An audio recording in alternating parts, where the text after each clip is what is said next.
समाजातील सर्वात उपेक्षित आणि निमूटपणे सेवा करणाऱ्या स्मशानभूमी कर्मचाऱ्यांचा एकाच वेळी सर्वाधिक संख्येने सन्मान करण्याचा एक अनोखा आणि ऐतिहासिक विक्रम डी.एस. काटे उद्योग समूहाचे प्रमुख डॉक्टर डी.एस. काटे यांनी प्रस्थापित केलाय।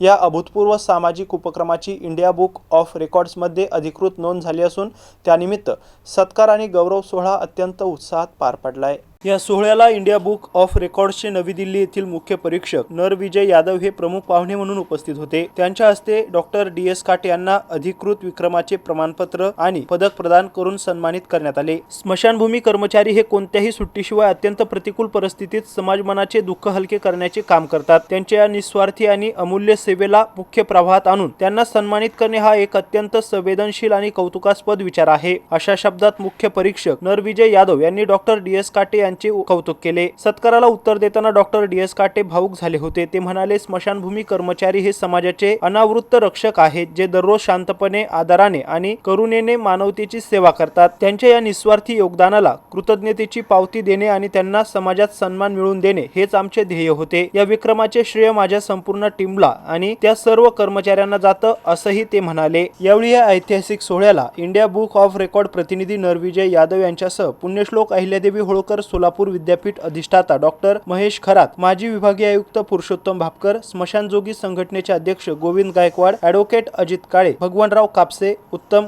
काळवणे, संजय वरकड आणि शहरातील अनेक मान्यवर, सामाजिक कार्यकर्ते आणि प्रतिष्ठित नागरिक मोठ्या संख्येने उपस्थित होते। या कार्यक्रमाची सांगता उपस्थितांच्या स्नेहभोजनाने झाली आहे।